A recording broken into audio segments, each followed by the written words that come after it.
오늘 기업, 오늘 사람, 증시가 개장되기 전에 알찬 정보 미리 알아보는 시간입니다. 김대호 박사님과 함께하겠습니다. 박사님 안녕하세요. 네, 반갑습니다. 오늘은 어떤 기업과 사람이 화제가 됐는지 알아보겠습니다. 먼저 김범석 쿠팡 대표와 쿠팡 LLC입니다. 다음은 정지선 현대백화점 회장 그리고 강성수 한화손해보험 대표입니다. 그리고 로런스 컬프 GE 회장이 오늘의 기업과 사람으로 선정됐습니다. 첫 번째 오늘의 기업과 사람, 김범석 쿠팡 대표와 쿠팡 LLC입니다. 쿠팡 부천 물류센터에서 나온 코로나19 환자와 관련한 확진자가 계속 나오면서 신천지, 이태원 클럽에 이어 쿠팡 물류센터가 제3의 진앙지가 되는 게 아니냐는 우려가 나오고 있습니다. 박사님, 이런 가운데 이 방역당국이 쿠팡이 방역수칙을 제대로 지키지 않았다 이렇게 언급을 했어요. 네, 쿠팡 코로나 사태가 잘못 심상치 않습니다. 질병관리본부나 중대본의 발표에 따르면 쿠팡은 그동안에 이 코로나가 창궐할 때도 종업원들, 특히 근로자들, 배달 노동자들 중심으로 코로나 관리 방역을 제대로 하지 않아서 한 좌석에 여러 사람이 앉아 있는가 하면 또 마스크도 제대로 쓰지 않고 마스크 쓰고 있는 사람한테 빨리 벗으라 하는 등 전혀 방역을 해오지 않았다라는 이런 지적이 있어요. 네. 이런 가운데 특히 주목을 끄는 이 질병관리본부의 발표는 이 배달원들이 쓰는 모자나 또는 이 가방 이런 곳에서 코로나 바이러스 균이 검출이 됐다는 겁니다. 네, 쿠팡이 상품에 문제는 없다고 했지만 이렇게 직원들의 모자나 신발에서 바이러스가 나왔다면은 안심할 수는 없는 상황 아닌가요? 그렇습니다. 예. 물론 현재는 쿠팡이 배달하는 제품 그 자체는 현재 보고가 한 건도 되지는 않고 있습니다만은 네. 그러나 그건 전수조사를 안 했기 때문에 100%또 확신할 수도 없는 것인데 현재 이 배달 노동자들이 입고 있는 모자나 또는 몸에 지니고 있는 이런 가방 등에서 코로나균이 나왔다, 바이러스가 나왔다는 것은 사태가 잘못 심각하고요. 지금 현재 이 근로자들을 중심으로 해서 확진자 수가 하루 이틀 지나면서 이제 폭발적으로 늘어나고 있거든요. 네. 그런 면에 특히 지금의 시점이 우리가 코로나를 어느 정도 잡고 경제 활동 재개로 나아가는 이런 순간인데 여기서 만약에 또 한 번 더 확산된다면 이제 우리가 쓸 수 있는 카드, 부양책이라든지 대책 이런 것도 상당히 많이 동이 나 있고 또 국민들의 피로감도 굉장히 심한 상황입니다. 그런데 지금 이 쿠팡에서 28일 기준으로 이제 우리 전체적으로 79명이 늘어나게 됐는데 그중에 쿠팡의 확진자 수가 아주 결정적으로 기여를 했다. 이런 얘기고 마켓컬리에도 확진자가 생겼습니다만은 마켓컬리도의 확진자도 결국 쿠팡의 근로자가 글로 넘어갔다. 이런데 특히 이제 이 관련해서 쿠팡의 대책, 쿠팡이 사고가 났을 때 사후 관리를 어떻게 하느냐 이것은 기업의 위기 관리 면에서 굉장히 중요하거든요. 네. 이번에 이 쿠팡과 마켓컬리의 대응이 좀 사뭇 달랐는데요. 이 마켓컬리는 대표가 직접 확진자 한 명이 바로 나오자마자 사과문을 발표를 했는데 쿠팡은 제대로 된 대책도 발표하지 않고 사과문도 사실상 거의 나오지 않았다고 볼 수 있죠. 그렇습니다. 마켓컬리는 바로 CEO, 여성 CEO가 직접 나와서 여러 가지 진심 어린 사과도 했지만 사과보다 더 중요한 것은 추가 확산을 막기 위한 각종 대책을 내놓고 또 실제로 추진한 것으로 보입니다만은 대조적으로 조금 먼저 발생했던 쿠팡 측에서는 김범석 대표는 어디 갔는지 아예 사라져버리고 며칠 동안 아무 말이 없다가 어저께 한번 안내문이라는 걸 내놨는데 안내문의 네. 내용을 자세히 읽어보니까 로켓 배송은 계속됩니다. 개는 지수도 기차는 간다 이런 정도의 얘기로 받아들일 수가 있어요. 그런 면에서 아직도 이 사태 인식을 제대로 하지 못하고 있는 것이 아닌가라는 지적이 들고요. 네. 특히 쿠팡의 초기 대응, 우리는 그동안 관리를 잘해왔다, 아무 문제 없다라고만 얘기를 했는데 질병관리본부가 들어가 보니까 문제가 상당히 심각한 구조적인 요인을 안고 있었다라고 지적이 나오고 있거든요. 네, 확진자가 나온 당일에도 2시간 동안 방역만 하고 오후에는 다시 근무를 시작했다고 해요. 그렇습니다. 한 근로자의 폭로에 따르면 기침이 나서 집에 누워 있는데 문자로 빨리 왜 안 나오느냐, 나올 수 있느냐 없느냐 이런 재촉을 집중적으로 했다는 겁니다. 네. GS 마트에서 초기에 코로나 환자 한 명이 나왔을 때 당장 사업을 폐쇄하고 방역을 했던 이런 모습과는 굉장히 사뭇 다른 모습이고요. 특히 쿠팡은 그동안에 로켓 배송으로 해서 이 배달의 속도를 빨리 하는 데는 상당히 높은 평가를 받고 있습니다. 그러나 다른 한편으로서는 그 배달을 담당하는 근로자들과의 관계가 아주 좋지 않고 또 근로자들의 노동 조건이 아주 열악했다라는 이런 지금 날카로운 지적을 받고 있는데요. 이번에도 섣부른 또 엉성한 노사 관리가 결국 노동자들의 이 코로나로 몰아넣는 기폭제가 된 것이 아닌가. 그런 면에서 앞으로 나아가는 기업일수록 이런 관리를 잘해야 되고 특히 코로나 때문에 그동안에 쿠팡이 수요가 폭발을 했습니다. 그렇다면 이 관리를 또 잘해야 될 도덕적 의무가 더 커졌다고 볼 수가 있는데 네. 근로자 관리에는 사실상 실패했다. 그래서 일각에서는 신천지 사태보다도 사태가 좀 더 나쁜 게 아닌가 이런 비판적 시각도 있어요. 네, 오늘의 기업인 쿠팡 LLC는 쿠팡의 미국 법인이자 이 국내 한국 쿠팡의 모기업인데요. 이 국내에서 이 쿠팡이 코로나19 타격을 입으면서 이 쿠팡 LLC에도 좀 영향이 있을 것 같은데요. 그렇습니다. 쿠팡이라는 회사가 도대체 국적이 어떤 회사인지 대체 내부의 자금 사정은 어떻게 돌아간지 정확하게 알려진 게 잘 없습니다. 네. 회사가 일방적으로 선전하는 보도자료밖에 없는데요. 상장사가 아니고 이 쿠팡도 당장은 상장할 계획이 없는 것 같습니다. 그런데 국세청에 제출한 이 내부 자료에 보면 쿠팡의 지분 100%는 쿠팡 LLC라는 회사가 갖고 있어요. 네. 쿠팡 LLC를 미국에 등기가 되어 있는 회사인데 아무리 찾아봐도 자세한 내용이 나오지 않고 다만 소프트뱅크가 손정희 회장이 운영하는 소프트뱅크의 비전 펀드가 대부분 투자해놓고 있는 것으로 그러니까 사실상 따져보면 손정희 회장, 손마사요 씨가 뒤에서 자본가로서 실질적인 주인이다 이렇게 볼 수 있는데 네. 손정희 회장도 요즘 적자가 폭발적으로 늘어서 굉장히 고충이 심하지 않습니까? 최악의 적자 또 일본 언론들은 적자 폭탄이라고 그럽니다. 그래서 최근에 이 일본 소프트뱅크가 회사를 많이 팔았죠. 네. T모바일 같은 일본, 미국의 통신회사도 팔았고 또 어저께는 소프트웨어 회사도 팔았고 그런 와중에 그동안에 좀 잘 나갔던 쿠팡 거기다 엄청난 투자를 해서 지금 현재 4조 이상 투자를 했어요. 네. 그 회사가 이렇게 코로나의 또 하나의 진원지가 되고 있다는 것은 손정희 회장과 소프트뱅크에도 큰 부담이 될 것으로 보입니다. 네, 다음 오늘의 기업과 사람, 정지선 현대백화점 회장입니다. 유통과 인테리어 그리고 패션을 중심으로 성장한 현대백화점 그룹이 이번엔 화장품 분야에 출사표를 던졌습니다. 국내 천연 화장품 업계 1위인 SK바이오랜드를 인수하겠다고 한 건데요. 박사님, 이 요즘 유통 업황 자체가 워낙 좋지 않고 또 코로나19 여파로 오프라인 매장은 장사가 잘 안 되는 상황인데 이런 위기 상황에서도 현대백화점은 사업 영역을 좀 확대하고 있어요.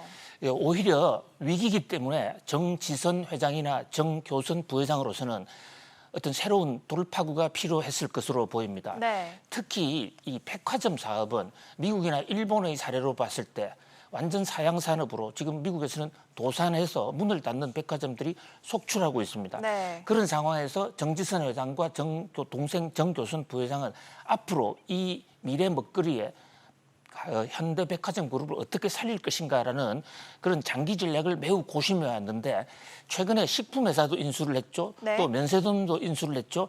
그래서 다각화 전략을 합니다만 그중에서도 가장 정지선 회장이 수년 전부터 각고의 노력을 가지고 꿈꾸어왔던 게 바로 화장품 사업입니다. 네. 화장품은 지금 벌이고 있는 유통사업, 그러니까 백화점과 면세점에서 그 매장을 만들므로써 시너지 효과를 낼 수도 있고 또 이 화장품은 단기간 썩지도 않기 때문에 해외 수출입 이런 것도 가능하고 여기다가 조금만 기술만 가미한다면 한국의 높은 기술을 전 세계적으로 이커머스를 통해서도 많이 팔 수 있다.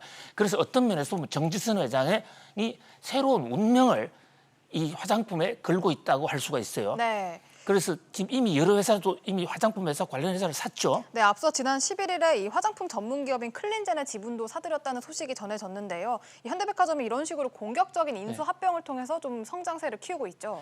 예, 그래서 특히 화장품 관련 회사 한섬도 화장품 사업을 대폭 늘리고 있고 화장품으로 확대할 수 있는 기반의 여건을 가졌는데 문제는 이제 기술입니다. 화장품을 그냥 일반적인 화장품을 만들어 봤자 기성 이 시장의 벽이 높기 때문에 빠르게 확대하기가 어렵죠. 특히 한국에서는 아모레라든지 LG 생건이라든지 그런 수준 높은 세계적인 회사가 있지 않습니까? 네. 그래서 이번 세계적인 바이오 제약 이 화장품 회사로 불리는 그 SK SK 바이오랜드를 네. 전격 인수하겠다고 제안을 한 겁니다. 네, 이 SK 바이오랜드에서는 어떤 것을 주로 연구를 하고 개발을 하나요? 예, 그 SK 바이오랜드는 그 화장품을 제약 바이오와 연결을 하는, 이를테면 과거에는 그냥 바르고 또 멋있게 보여주는 이런 화장품이 그 주력이었다면, 앞으로 미래에서의 바이오 화장품이라는 것은 화장품에 들어간 성분이 어떤 치료나 어떤 약효 개선 이런 효과까지도 가질 수 있는 그런 제품에 많은 투자를 해왔어요. 특히 이 SK 바이오랜드는 그 최태원 회장이 바이오 산업에 투자하면서 심혈을 기울여서 출자를 해온 회사고요. 네, 이 지배 구조를 보면 이 SK 바이오랜드가 사실상 이 최태원 SK그룹 회장이 지배하고 있는 구조라고 하는데요. 그렇습니다. 주식회사 SK가 SKC를 가지고 있고, SKC는 또 최태원 회장과 그 영향력이 크기 때문에 결국은 SK 바이오랜드도 그 최태원 회장이 직접 직할하는 회사로 볼 수가 있어요. 네. 근데 어저께 주식 시장에서는 좀 의외의 반응이 좀 나왔어요. 네, 어떻게 나왔나요? 주가가 대폭락을 했습니다. 네, 그 이유가 뭐죠? 이제 이것은 아마도 그 정지선 회장이 왜 바이오랜드를 살려고 하는가에 대한 그런 어떤 매입에 대한 전략의 그 사회적 컨센서스, 왜 살려는 걸 그 주주들이 잘 몰랐기 때문이 아닌가 싶은 생각이 드는데요. 네. 단순하게 호텔이 잘 안 되니까, 백화점이 잘 안 되니까, 그러니까 SK 바이오랜드를 산다, 이런다면 주가가 폭락할 수도 있을 것입니다. 그런데 지금 정지선 회장은 회사의 운명을 보고 현대백화점 그룹의 미래를 걸고 백화점과 바이오를 한번 뭉쳐서 세계적인 이 화장품 회사로 올라서 보겠다는 것이거든요. 그런 면에서 기존의 SK 바이오랜드 투자자들 입장에서는 이것을 최태원 회장이 계속 해줄 것으로 생각을 하고, 그런데 갑자기 현대그룹으로 넘어간다고 그러니까 좀 다소 당황해하는 그런 모습인데, 어저께 오전에 이게 한 언론 보도로서 인수설이 터져 나왔거든요. 네. 그래서 이 인수 과정에서 이 비밀이 이제 유출이 되는 바람에 이런 문제가 생겼는데, 결국은 그 장기적으로는 우리 속담에도 용꼬리보다는 닭머리가 더 나을 수도 있다라고 얘기를 하는데, 정말 이 바이오랜드를, SK 바이오랜드를 그룹의 요체로 핵심으로 생각하고 한번 키워보겠다는 정지선 회장의 현대 백화점 품으로 갔을 경우에 더 클 수도 있지 않겠냐, 이런 그 금융계의 시각도 교차하고 있습니다. 네, 다음 오늘의 기업과 사람, 강성수 하나손해보험 대표입니다. 하나손보가 한화라는 이름을 쓰기 위해 올해 200억 원이 넘는 돈을 썼습니다. 이에 금융감독원이 너무 과하다라며 제동을 걸었는데요. 박사님, 이 금융당국이 이 보험사의 이름값을 두고 제재를 한 건 이례적인 일 같은데요. 그렇습니다. 이 보험사의 이름값, 브랜드값은 우리 고질적인 우리나라 재벌의 한 병폐 중에 하나인데요. 이 대목에 문제가 있다고 그러면 사실은 공정거래법 위반 사안이기 때문에 공정거래위원회가 개입을 해야 됩니다. 그런데 네. 이번에는 이례적으로 금융감독원이 나섰습니다.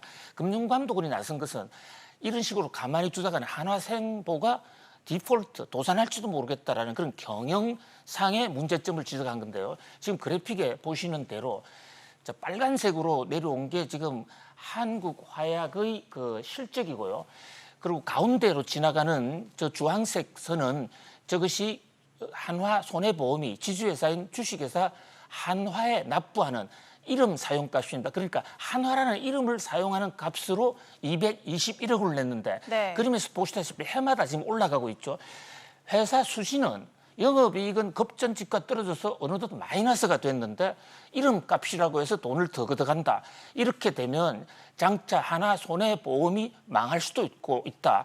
특히 지금 하나 손해보험은 그 금융감독원이 위험 관리 대상으로 보고 있습니다. 그래서 이 적자를 줄여야 되는 판국인데 펑펑펑 나가고 있는 주식회사 한화에 주고 있는 이 브랜드값, 이것을 좀 손을 대라라고 정중하게 그 문제를 제기하고 나선 것입니다. 네, 이 금융당국의 브랜드 비용 지적에 대해서 하나손보는 그럼 어떤 입장인가요? 한화는 다른 기업도 다 하고 있는 것이고, 그리고 지금은 실적이 안 난다고 하지만 영업이익은 줄어든다고 하지만 그것은 금리가 떨어져서 그런 것이지 사실은 매출은 꾸준히 늘어나고 있다. 네. 이렇게 얘기를 하고 있습니다만은, 그러나 금융당국에서는 이 그 매출과 영업 이익 이런 것을 다양하게 반영을 해서 계열 회사가 죽지 않는 범위 내에서 꾸려가야 된다.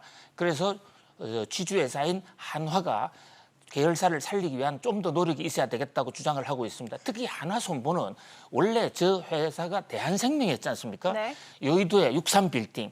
그런데 그게 김대중 정부 하에서 이제 회사가 어려워지니까 한화로 넘어가게 된대요. 당시에도 이 대한생명을 한화손보로 이름을 바꾸는 것에 대해서도 굉장히 국민적인 저항이 컸습니다. 당시 이대 주주였던 예보는 결사 반대를 했죠. 왜냐하면 대한생명은 우리나라 손해보험의 1호거든요. 네. 그런데 한화에서는 오로지 손해보험이라는 회사보다는 전체적인 한화그룹의 시너지 효과만을 위해서 이름을 바꾸고 한화손보로 가져갔습니다. 그래서 어떤 전문가들은 오히려 한화손보라는 이름을 가져감으로써 브랜드 값을 내야 될 곳은 주식회사 한화가 한화손보에 내야 된다. 이런 얘기까지도 있죠. 물론 뭐 그 얘기가 반드시 맞다고는 볼 수 없습니다만 우선 지금 당장에 급한 것은 한화손보 적자 위기로서 지금 디폴트 위기를 맞고 있는 한화손보를 살리기 위한 것입니다. 네. 그런 면에서 브랜드 값을 조정하라는 그 금융당국의 이 지적 겸허하게 받아들여야 될 것으로 보입니다.